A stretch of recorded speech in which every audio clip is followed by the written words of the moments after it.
Today we're presenting the Kawai GX2 5'11" piano and the Kawai GX3 6'2" grand piano. Can you hear the difference of 3 inches?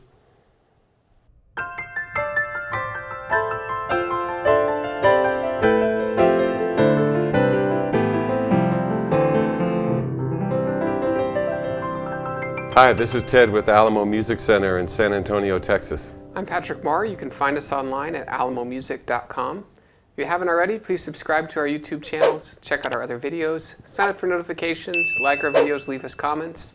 We appreciate your support and we love to interact with you.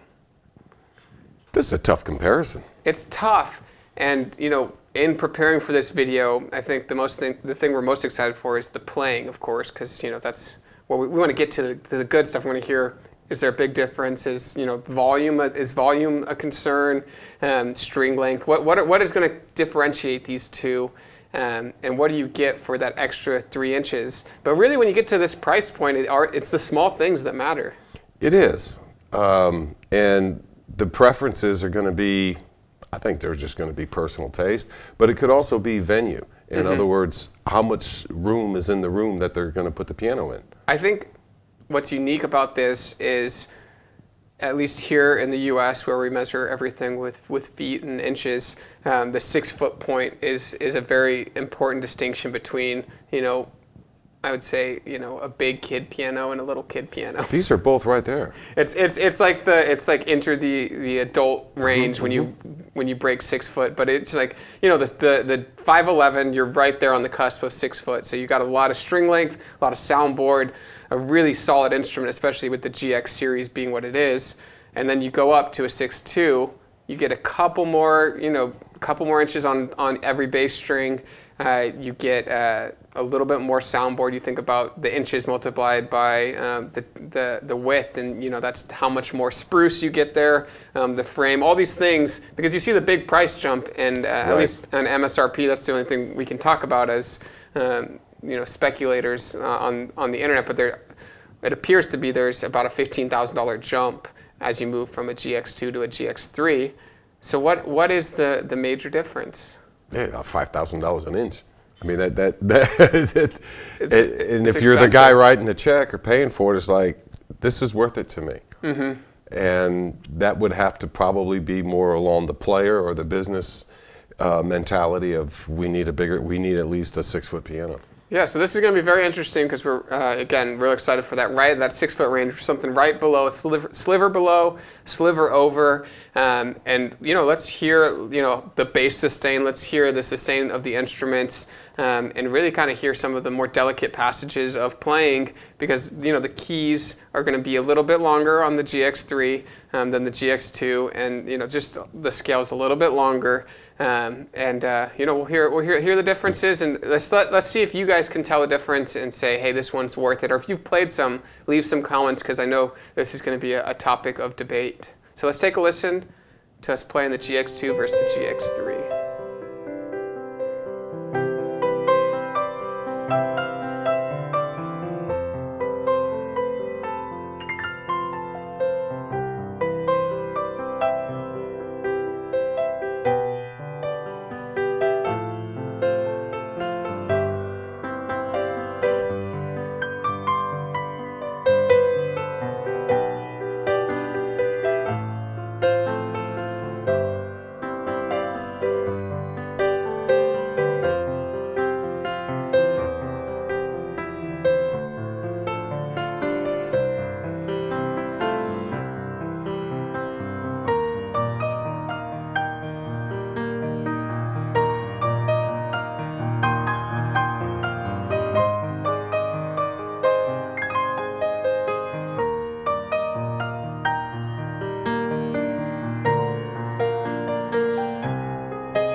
Well, Patrick, I noticed right off the bat that I like the GX3. In the other videos, I talked about how I like the GX2 because I think it's a perfectly balanced grand piano, which I still do. But when you get that extra power coming out of the bass, because there's a little bit longer string length, you don't really notice the string length up here. But in the depth of a grand piano perception, and I know that when it's recorded, you're going to get a better stereo separation on the GX3. It's not that much greater because it's only like a couple of inches, but it is more preferable, I think, to a player that wants to get a little bit more meat and bones and some delicacy out of their instrument. Yeah, and I know how you always like to talk about the vibrations you get back from the instrument, and I feel like on the GX3 you get a little bit more of that because there's a little bit more power in those low notes, and really those are the kind of ones you feel more often. There's real long sustains of the bass strings going, but yeah, I mean it's really at this point I feel like people aren't comparing prices at this point in this range. A lot of the times, it can be very similar. They compare preferences. Yeah, and it's all about ear. It's about feel. It's about, okay, this one is a little bit different here, and a lot of times people will make their decision based on which one's a little more in tune or a little bit more. Well, yeah, but 2 months ago, we had customers in here looking for like a GX3 size piano.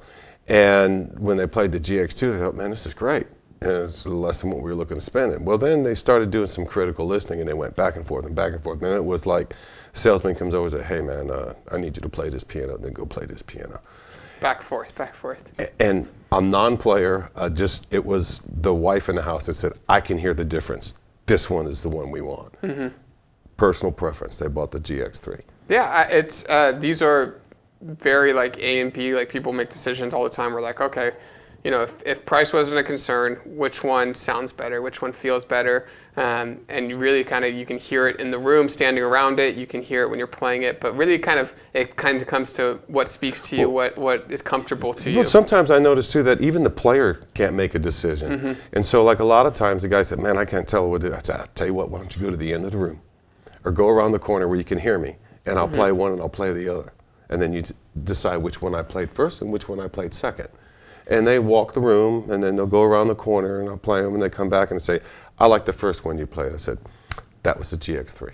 Yeah, so again, this is one of those, I don't think there's a wrong answer, which one's better, which one's worse, but they definitely have different profiles, and it's hard to really put your finger on it, but I think it comes in the bass section. It comes from a little bit more boom, of course, more sound. Yeah, but it's not really a night and day thing where a guy writing a check that's completely disinterested would say, all right, I don't care, because he's going to care. There's a difference. Yeah. And it's not like it's a nickel and plus tax. It's a bit difference of a price. Yeah. So it all depends, on who's throwing down and what they're willing to throw down for. Yeah, and it's worth noting too that there's significant steps in either direction after this too. So the GX1's a 5'5", so it's I would say significantly smaller, about 6-inch drop there, and then the GX5 would be the next installment of the GX series. It skips 4 and goes to a 5, which is the That's almost a 7. yeah, it's a 6. It's a 6.5. So you're moving up another 6 inches that way. So these two are very narrow, right in the middle. Yeah, but the other thing too that I've always said about these GX pianos is that